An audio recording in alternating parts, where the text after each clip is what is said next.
Bonjour, je suis aujourd'hui en présence de l'auteur Éric Faye. Éric, peux-tu te présenter?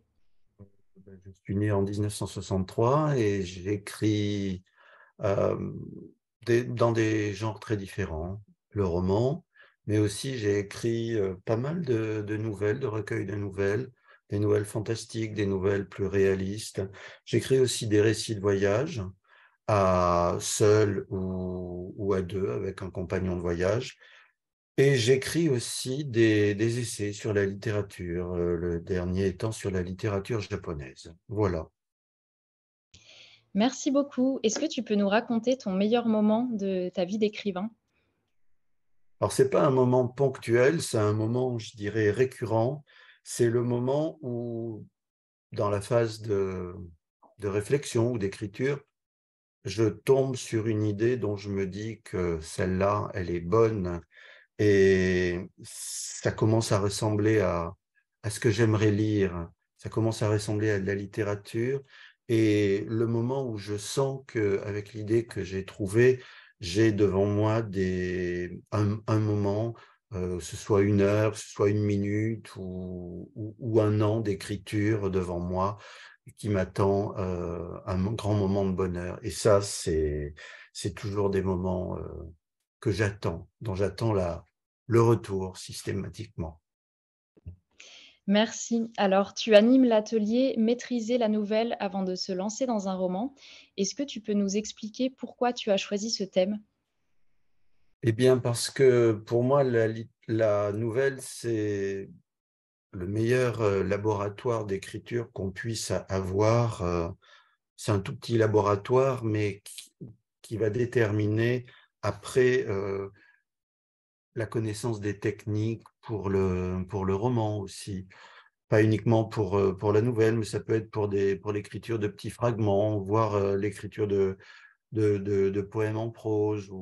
Voilà. Donc, pour moi, la nouvelle, c'est l'exercice idéal qui n'a rien de facile, mais qui peut en même temps apporter des joies, un sentiment de satisfaction, de bonheur assez rapidement parce que on peut en une heure ou en une journée d'écriture avoir devant soi quelque chose d'à peu près abouti.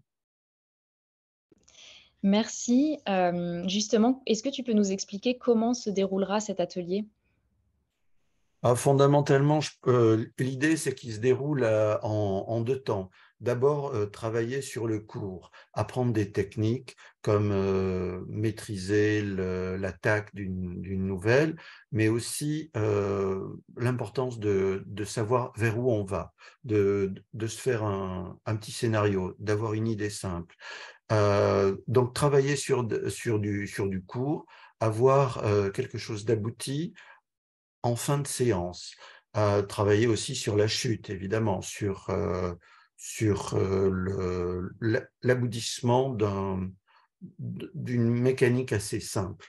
Et dans un deuxième temps, une fois que ça commence à, à rentrer d'une certaine façon, travailler sur un temps plus long, c'est-à-dire sur plusieurs séances, avoir parce que la nouvelle, ça peut être quelque chose de très bref, ça peut être quelque chose de beaucoup plus long, ça peut être quelque chose qui peut aller jusqu'à 50 ou 100 pages.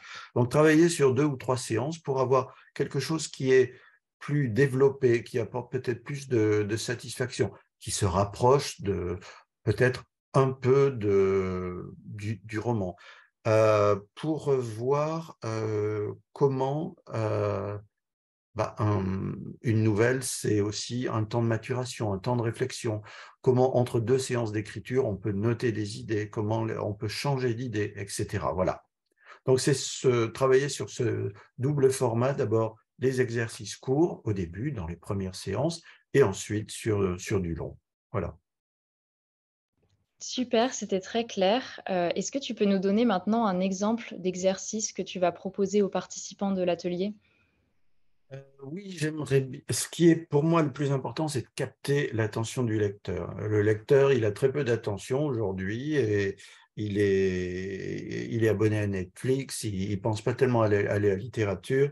Donc, il faut très vite, et c'est le principe de base de la nouvelle, c'est dans les premières lignes, dès la première ligne même, à réussir à capter son attention, à capturer votre lecteur. Et ça,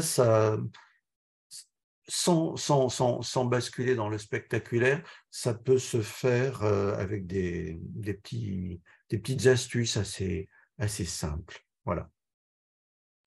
Merci beaucoup, Eric Fay. Merci.